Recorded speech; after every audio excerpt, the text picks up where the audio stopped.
Hello and welcome to Uzreport World News, and my name is Bahram Gaffarov. President of Uzbekistan Shavkat Mirziyoyev on Thursday paid a visit to Bukhara region. Upon arrival by helicopter, he first inspected the Alat district. Watch our next story for the details of his trip.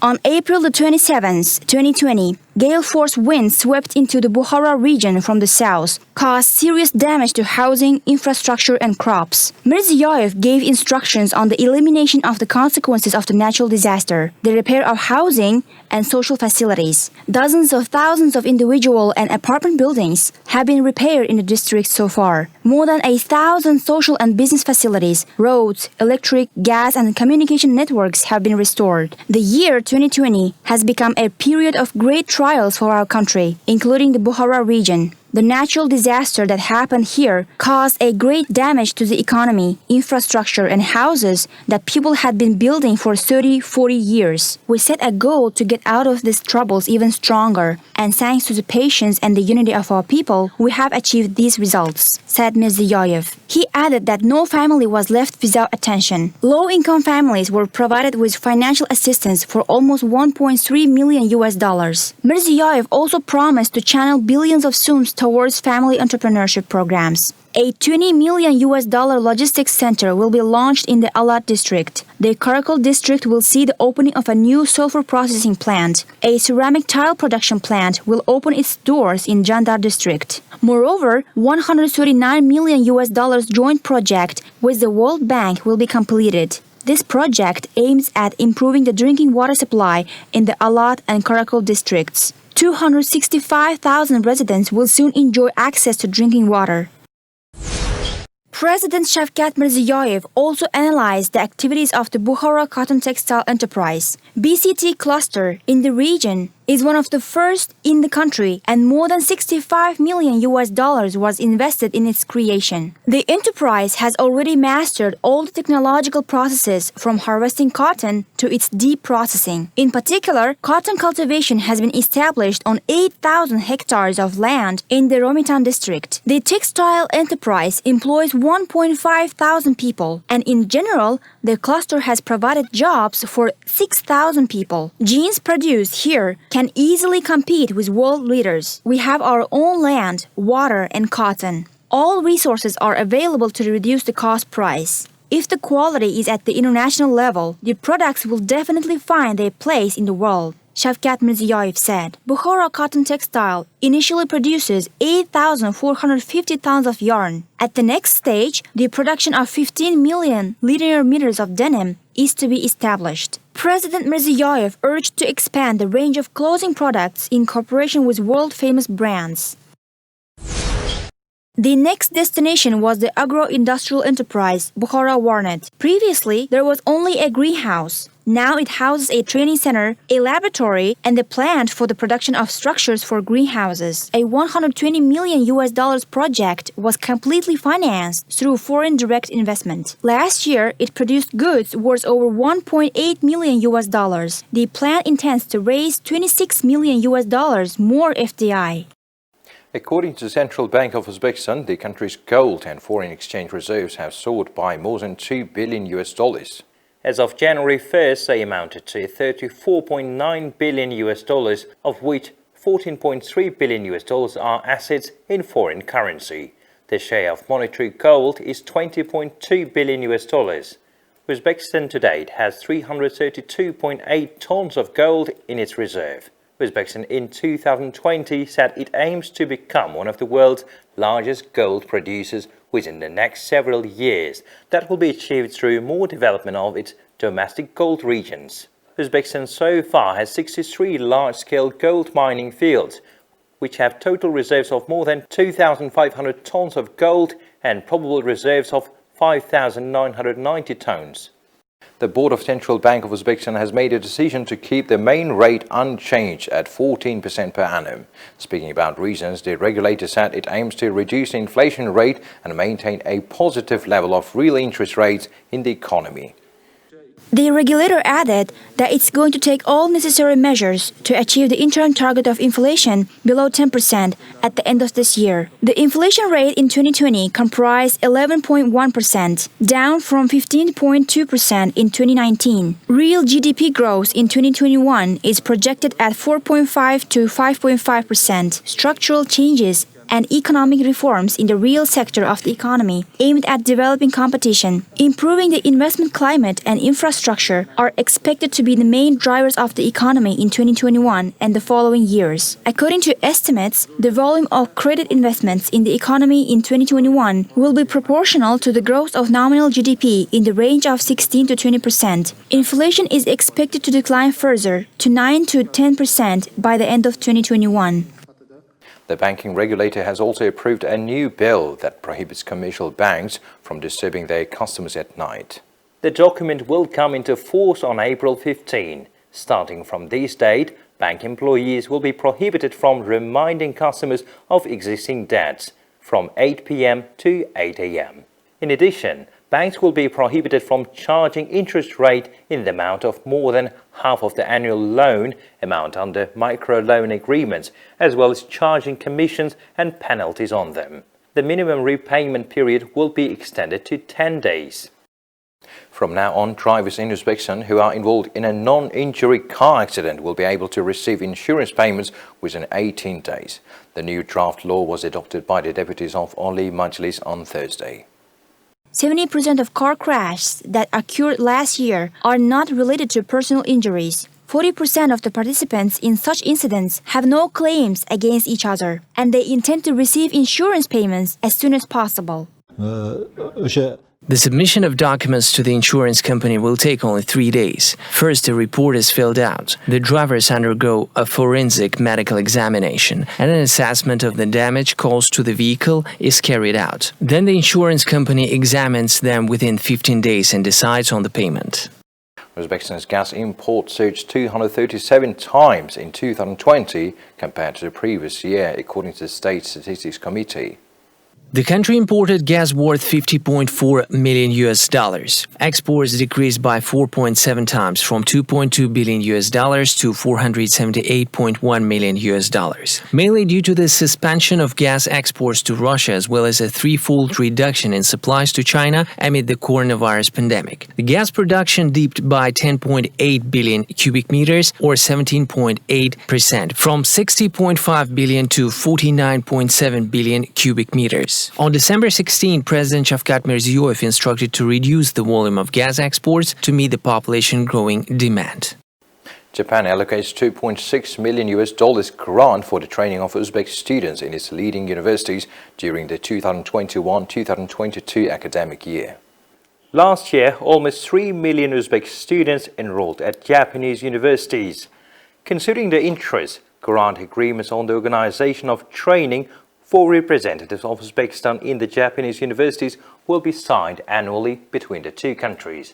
The Ministry of Higher and Secondary Specialized Education of Uzbekistan will constantly monitor students studying in Japan, as well as the labor activity of scholarship holders who have completed their studies. The Tashkent City Mayor's decision to allocate 2 billion soums, or approximately $189.5 thousand to the city's deputies, has provoked heated public discussions. As expected, total amount of 120 billion soums, or approximately $11.4 million, are to be allotted from the city budget, announced the Mayor Jahangir Attakhojaev. These funds are not included in the state and investment programs, but they will be directed to solving the stagnant social problems in the field of healthcare, sports and education. Another decision that has caused a heated discussion was the allocation of some 50 cars to heads of communities. The initiative of the mayor sounded like a bolt from the blue. Why? Because no one expected anything like that. A person must sacrifice himself for the sake of country, city, citizens living in it, and the distribution of cars will be fair and impartial. Another question concerns the allocation of funds to solve social problems in the field. Additional funds will be spent on planting trees in Tashkent. An online platform is set to provide transparency in spending the allocated budget. And to a nation waiting for action, let me be the clearest on this point. Help is on the way. On his first full day in office, U.S. President Joe Biden moved swiftly to launch a massive federal effort to fight the COVID-19 pandemic. This is a wartime undertaking. Biden signed executive orders that will establish a COVID-19 board to ramp up testing, address supply shortfalls, establish protocols for international travelers, and direct resources to hard-hit minority communities. And he reiterated his pledge of 100 million shots of the vaccine in his first 100 days. Let me be very clear. Things are going to continue to get worse before they get better. The death toll will likely top 500,000 next month. The cases will continue to mount. We didn't get into this mess overnight. It's going to take months for us to turn things around. But let me be equally clear. We will get through this. We will defeat this pandemic. Biden's tone and plans were in stark contrast to his predecessor, Donald Trump, who often sought to downplay the severity of the crisis and left much of the planning to individual states, resulting in a patchwork of policies across the country. Another striking difference, Dr. Anthony Fauci, brought back to the fore, now as Biden's chief medical advisor, after being sidelined in the last administration. I don't want to be going back, over history, but it was very clear that there were things that were said, be it regarding things like hydroxychloroquine and other things like that, that really was uncomfortable because they were not based on scientific fact.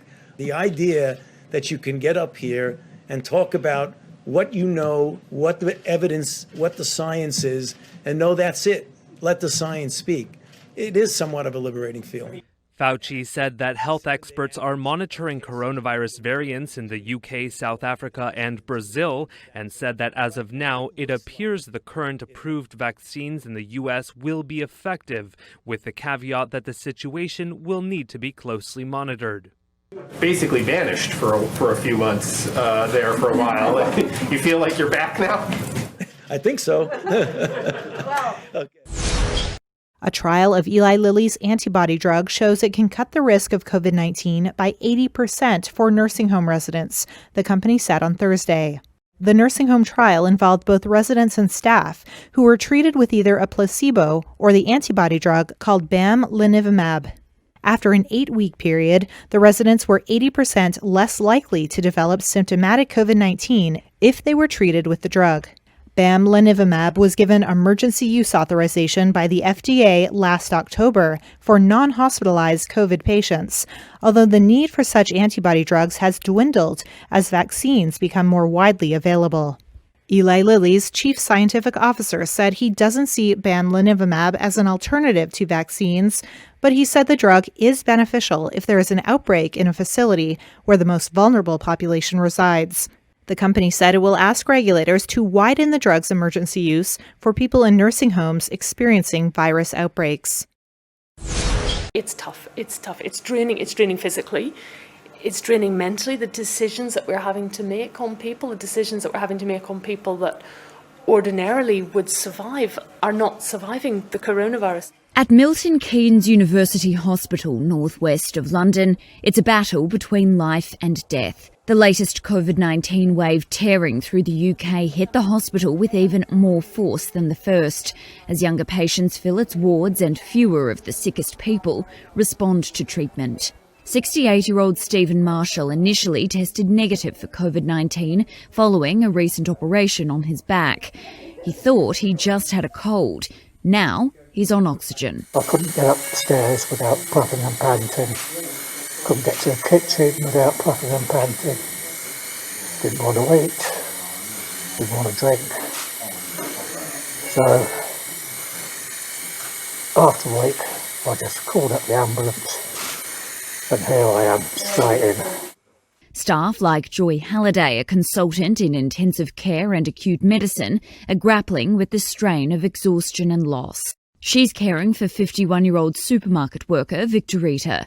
She was put on oxygen immediately. So we're getting a lot more people coming into hospital, a lot younger and a lot fitter.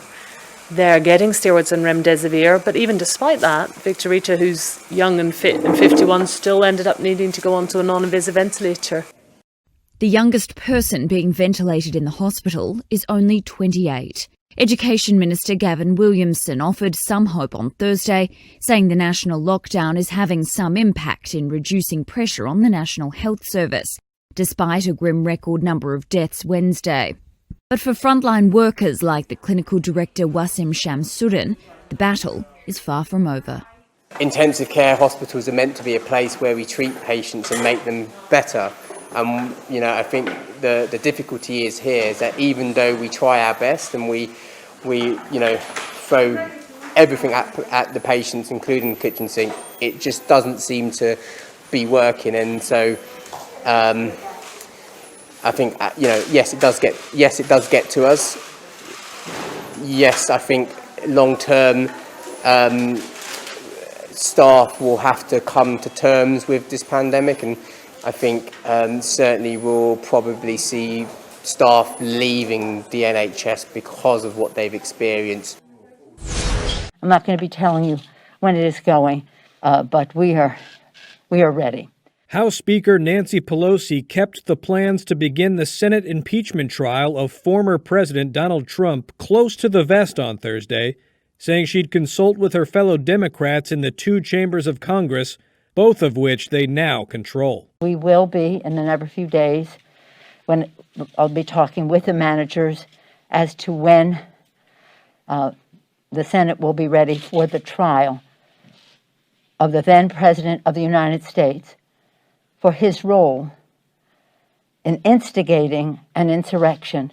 A source familiar with the planning said Pelosi could send the article of impeachment to the Senate as early as Friday.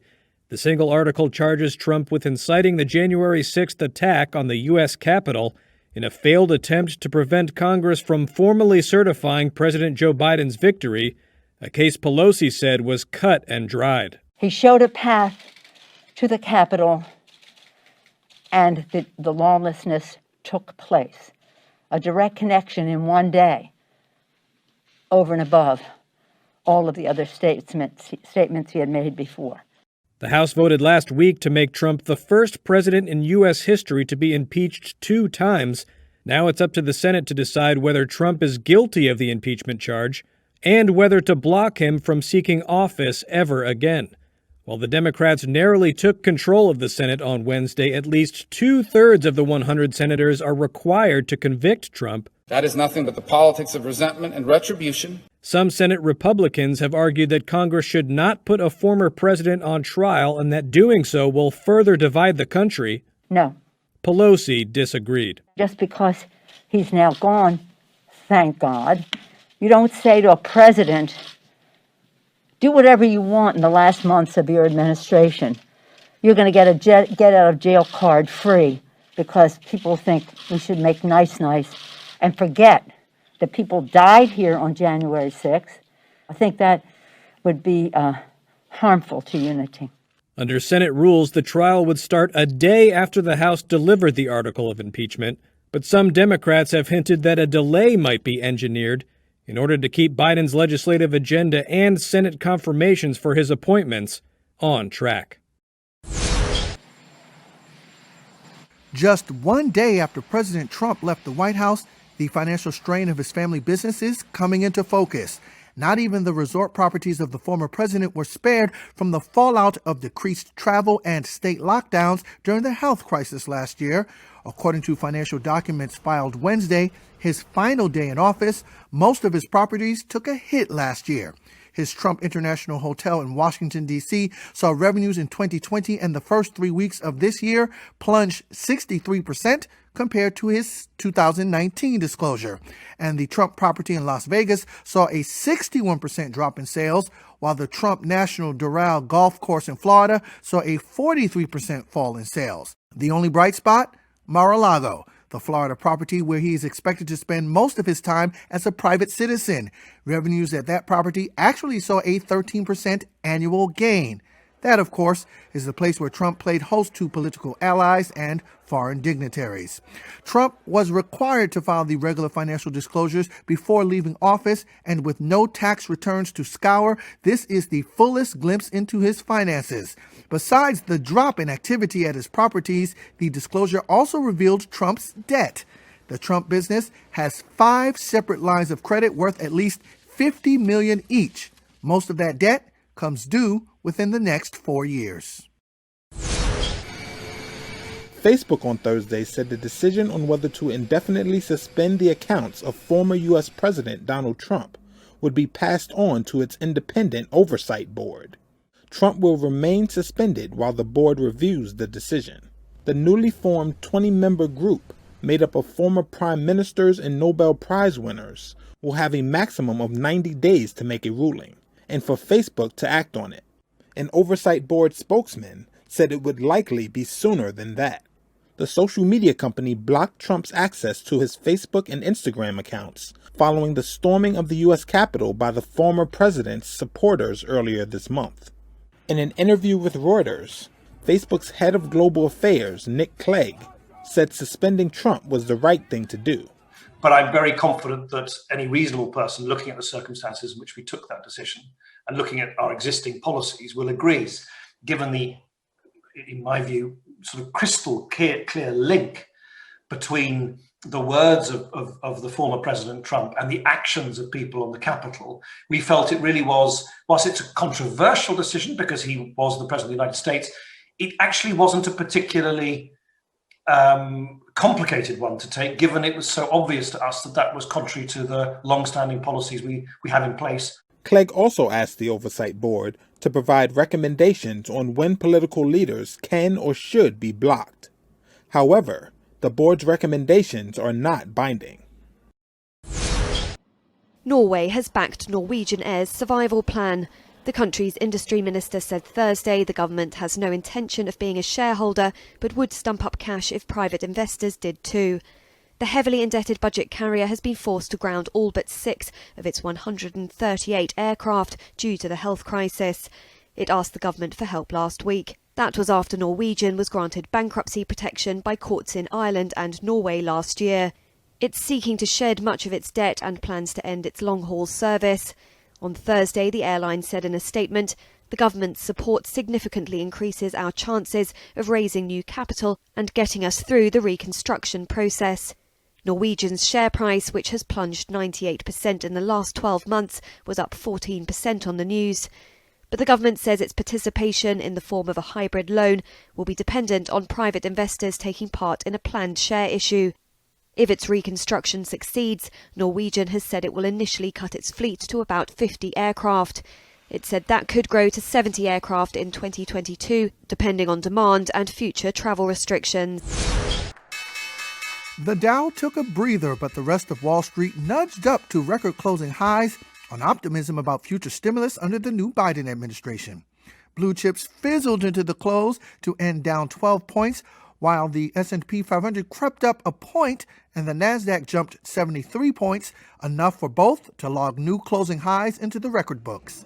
Tech outperformed on Thursday as investors looked for a safe place to hide in a choppy session, says Terrence Gabriel. He's the Stocks Buzz analyst at Thomson Reuters. A lot's been built in, so it does seem to be a moment where certainly what have been the winners, some of these value stocks, financials, energy, small caps, they're stumbling, where the market is rotating a bit back into some of those sort of bigger cap growth stocks that it feels may be a sort of safer area to concentrate on when you have suddenly uncertainty creeping back in here. Mixed economic news put a cap on any upside moves outside of tech.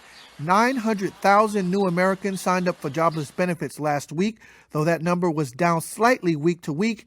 It's still way above the peak during the financial crisis. The elevated numbers raise the risk the U.S. could post a second straight month of net job losses. All in all, some 16 million Americans received some sort of government unemployment assistance during the first week of January. But on the bright side, permits for future home building projects surged last month to a 14-year high, and manufacturing activity in the Mid-Atlantic region accelerated this month thanks to a boom in new orders. Investors also had to contend with mixed earnings. Shares of United Airlines tumbled nearly 6% after posting its fourth straight quarterly loss. Intel, the humbled chip giant, topped both sales and profit forecasts. It also guided current quarter estimates higher. So far, these were the latest news for today. Goodbye. Take care. Air.